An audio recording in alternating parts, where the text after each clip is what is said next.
You're listening to the weekly parsha podcast with Ari Goldwag, recorded with Hashem's never-ending assistance in Ramat Beit Shemesh, Israel, 5777, 2017. This week's parsha is Parshas Vayikra, and it's the beginning of a new book in the Torah, the book of Leviticus, which describes, for the most part, the karbanos, the different sacrifices which were brought on behalf of the Jewish people by the Kohanim, by the priests. It's also referred to, the book is also referred to as Torah's Kohanim. The Torah, or the section of the Torah, the book, the teachings that have to do with the Kohanim, with the priests. And as I often do, I was looking at the parsha, I was looking at the beginning of the parsha, and the Ramban, in his introduction to Sefer Vayikra, to the book of Vayikra, to the book of Leviticus, speaks at length about the fact that most of the parshas, and he explains the connections, even the idea of the Metzora, the person who has leprosy, and many of the different laws that are contained within this book, have to do with the Kohanim, has to do in some way, sometimes a little bit less directly, but for the most part, in some way, has to do with the Kohanim, the priests. And what struck me right away as I read this was, this is a book of the Torah. This is a book that's given to the entire Jewish people. And that being the case, why is it, or how are we to understand, how are we to relate to it? I'm a regular Jewish person, I'm an Israelite, I'm not a Kohen, I'm not a priest, I'm not a Levite. And so, why is it, or what's the message for me as a regular Jewish person who's not being instructed perhaps directly in regards to korbanos, in regards to the sacrifices? Those are exclusively brought by the Kohanim, by the priests. So what am I to take from the parsha? What am I to take from this book, from the Sefer of Vayikra? And as I looked a little further, as I was looking at the midrashim in the parsha, so there was something that really struck me and brought out this question even further. I'd like to read you the midrash. It says like this: Vayikra el Moshe. The parsha starts off with the fact that God called out to Moses. And we need to understand that what are we speaking about here? It's really a continuation of the previous parshas. We were talking about the building of the Mishkan, the tabernacle. We spent a lot of time on that. We spent a few weeks on the Mishkan. So the midrash addresses this point. Maksiv l'mala me'ha'inyan. What's it speaking about immediately before this? Parshas Mishkan. It's speaking about the tabernacle. Kasher tziva Hashem es Moshe. And the verse says, in regards to the Mishkan, over and over again it says that everything was done as God commanded Moses. Mashal HaMelech. The Midrash brings us an analogy to a king. Shetzivas avdo. He commanded his servant, Va'omar lo b'nei li palatin. And he said to him, I want you to build me a palace. Al kol davar v'davar shayaboine. Now, when this servant had gone and built the palace, so everything that he did when he was building the palace, everything that he would build, hayakosev alav shmo shamelech, he would write the name of the king on each and every detail, every part of the palace. Vayaboine ksolim, he would build the walls, hayakosev alav shmo shamelech, and he would write the name of the king on those walls. Hayamamin amudim, he would put up pillars, because of alav shmo shamelech, and he would write the name of the king. Hayamakar bekaris, he would put up the walls, and he would put up the roof. Each stage he would write the king's name on each of the parts. Liyamim, a few days passed. The king walked into his palace, this newly made palace. Every single thing that he looked at in his palace, he saw that his name was written on it. He said, wow, all of this honor that my servant has done for me, and he's outside and I'm inside, I don't want to be in here alone.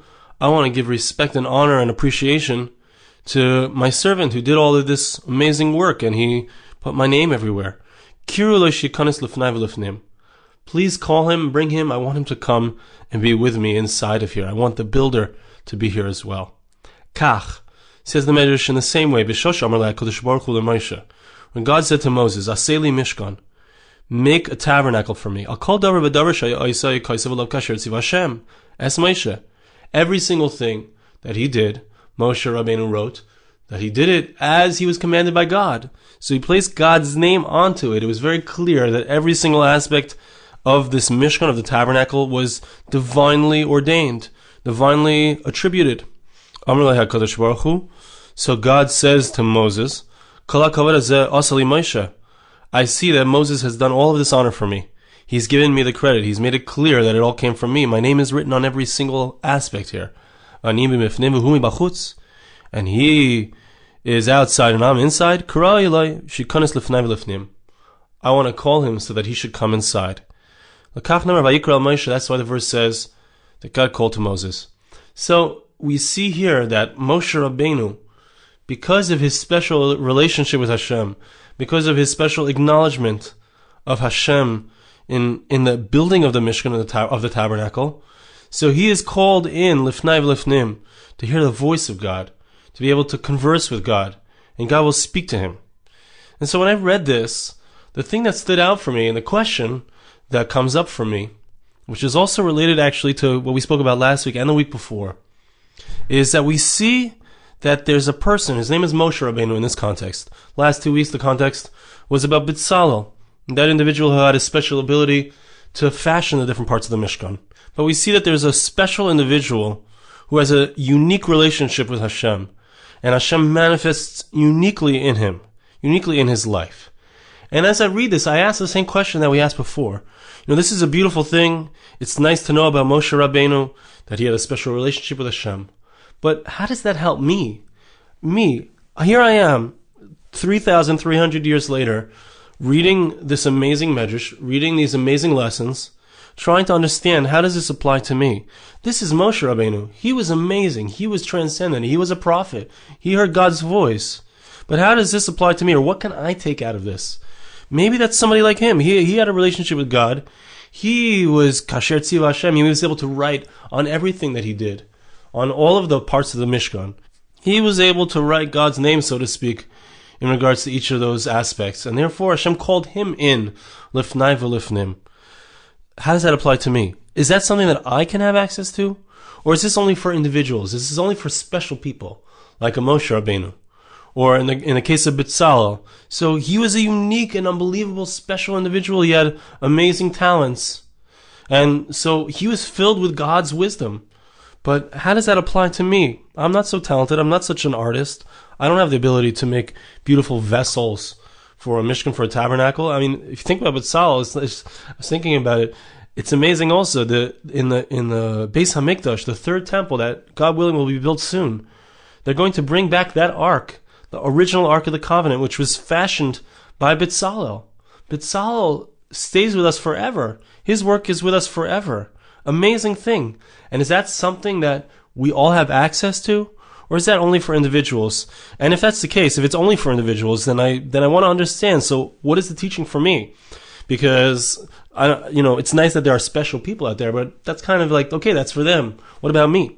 And this question, for me personally, is especially pertinent, and I think about it a lot because, Baruch Hashem, I have been zocha, I've merited to have some really beautiful and amazing songs come into the world, songs that are being sung by Jewish people everywhere. There's my Curry Bone, which people sing on Friday nights. They don't even know that I composed.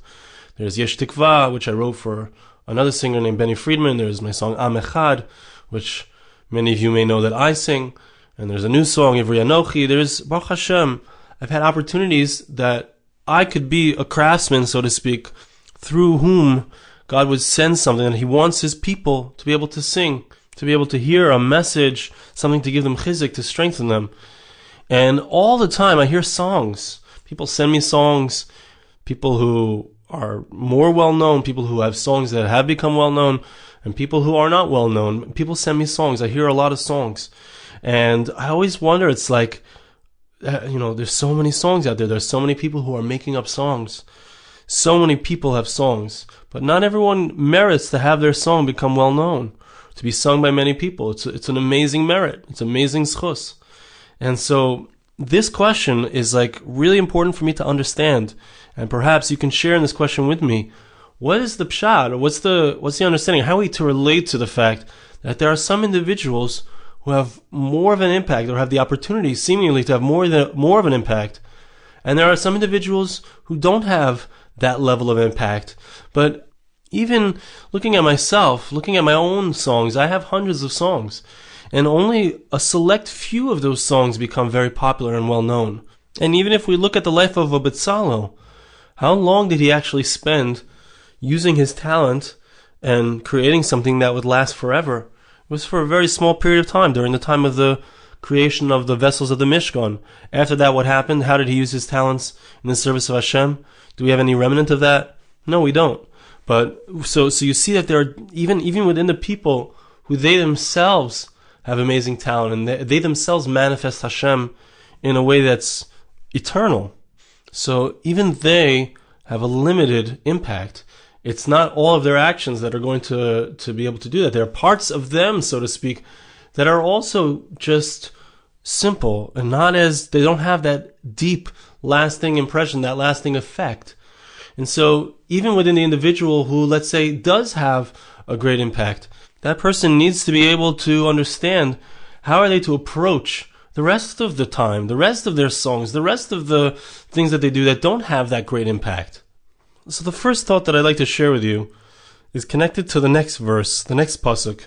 And I want to share with you a beautiful midrash which contains both the answer to the question and a strengthening of the question, and you'll soon see what I mean.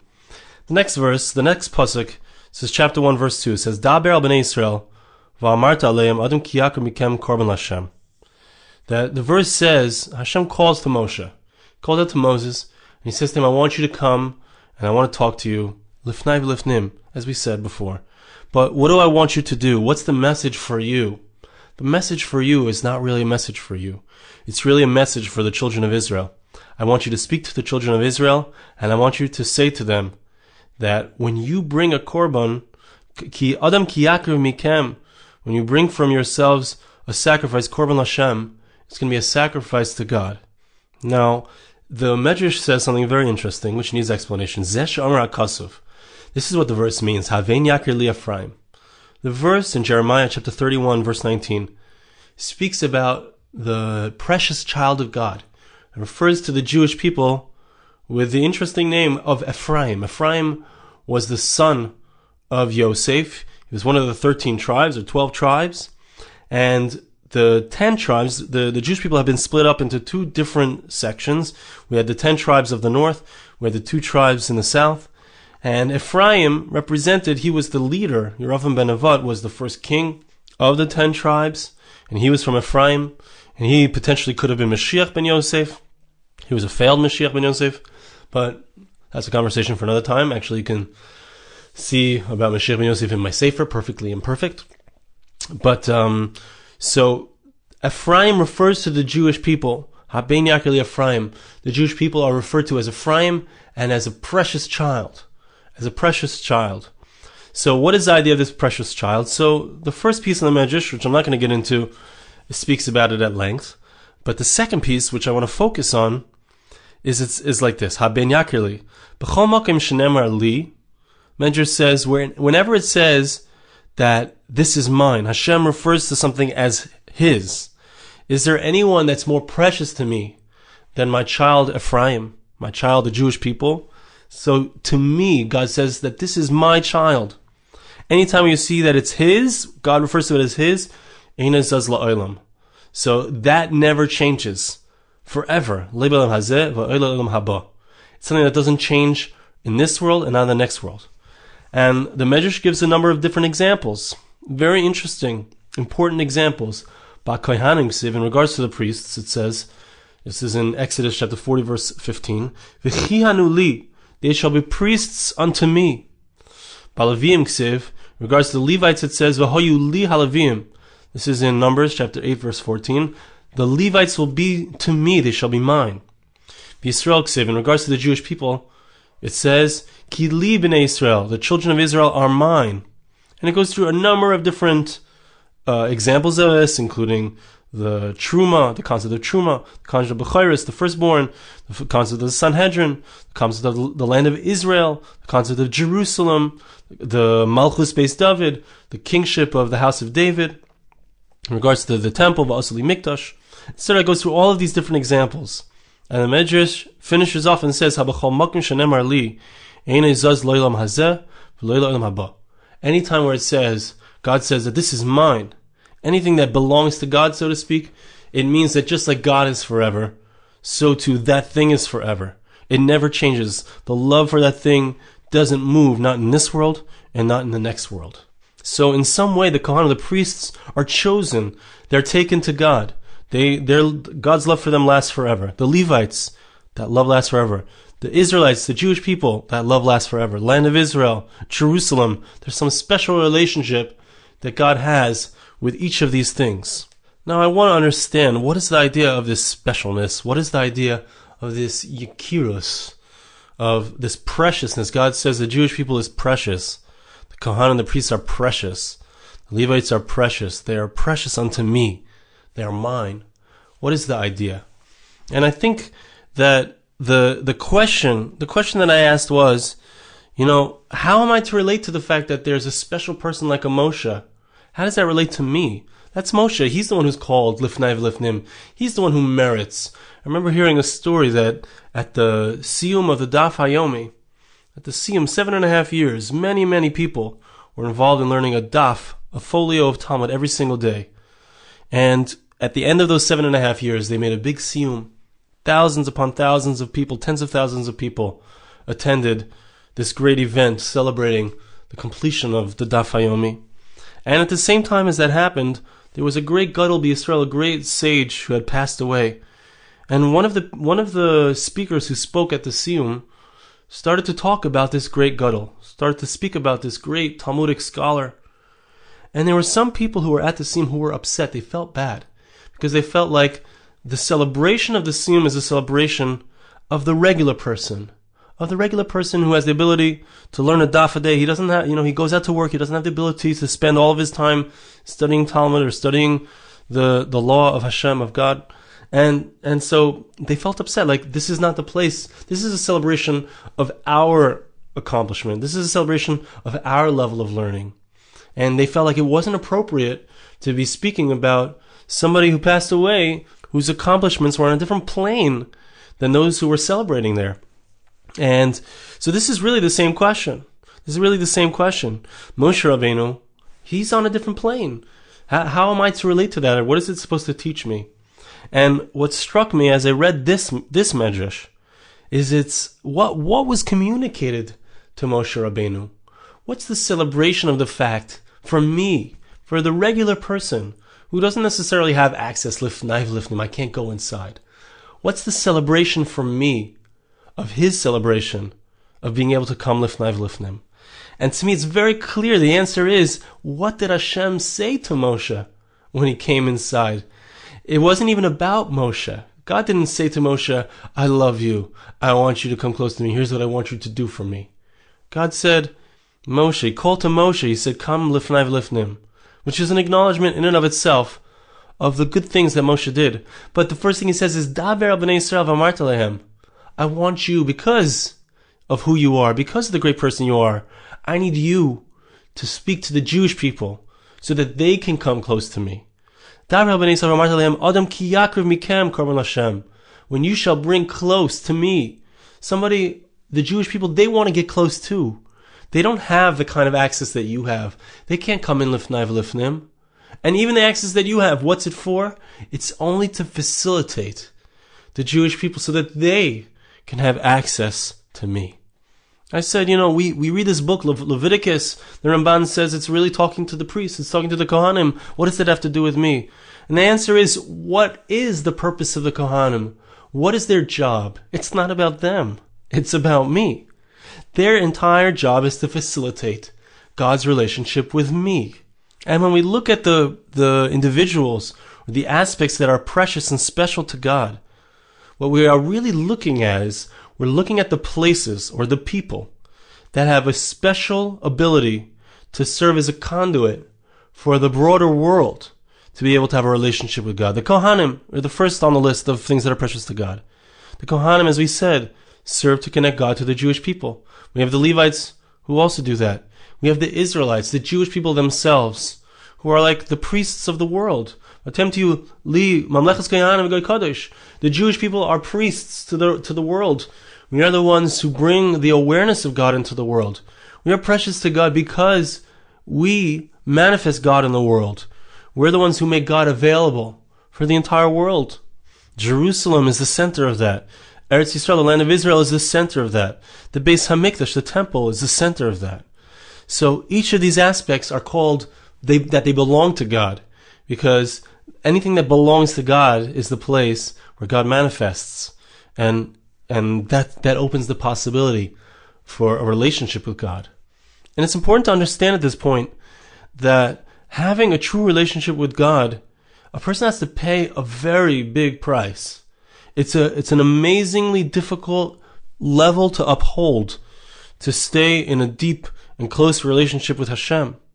Even Moshe Rabbeinu, he had his challenges and he had his places where he failed in his relationship with God. But the Amcha, the regular person, so to speak, the person like me and you, who doesn't have the ability perhaps to sit and study Torah all day and to perhaps meditate and be involved in that level of relationship with God, but we also want to have access to God. And so we need the help of those people who indeed have that dedication, who have given up themselves, who have given up their egos, who've given up their own selves in order to have that relationship with God. They have become a place where God will manifest more because of their selflessness. And that's who Moshe was. And that's who Bezalel was. And when I think about in terms of my own music, people ask me all the time, like, why did you give away that song to this other singer? Why did you let him sing it? Why didn't you sing it yourself? And I'll tell you the truth. The reason is because in order to get a song like that has such a high root, it comes from a very high place, and it has the ability to have a very big effect, a far-reaching effect. So a person has to be in a certain place, a certain state. And it's easier to be in that state for someone else, because that state is a place of selflessness. So to be in that state for someone else is less of a challenge than to be in that place for oneself. It's much harder. It's a different type of level to be able to access that place, that place where Hashem wants to give you something that's for everyone. It requires a much deeper level of dedication and simplicity and meditation perhaps and focus. And in an analogous way, that's true in regards to anything that's spiritual. It's true in regards to trying to attain any level of closeness to God. It's something that requires dedication and supreme commitment. And that's not something that everyone can hold up all of the time. So Hashem created individuals who would have more of a capacity to be able to do that, so that they could help others to be able to do that. And then there's the Jewish people who, as a whole, have more of that capacity. And then there's the nations of the world, that they're also individuals within the nations of the world who are on a higher level, have a higher capacity. But everything is done in this way so that Hashem wants really everybody to have a relationship with Him. But each person on their level, each person has their place. Each person has the level that they can attain in their relationship with Hashem. But what I want to bring out, and this is really the bottom line of everything, is that when I see somebody else who seems to have a higher level, who seems to have a deeper level, it's not about them. It's not about a Moshe Rabbeinu. It's not about a Bezalel. And what is it about? It's really, they are there and they have that relationship to facilitate everyone else's relationship. The priests help me be able to come into a relationship with God. So everything is interdependent. Everything, I need to root for Him, so to speak. I need to be excited about the fact that there's a communal leader who has more of an ability to be more humble and be more of a conduit for God, so that I can have access to God, because I don't necessarily have that ability to have that level of humility. But we're all in this together. We're all here to serve Hashem together. We are all interconnected. The Jewish people, as the Tomer Devorah says, the Sefer Tomer Devorah, the Jewish people are one unit.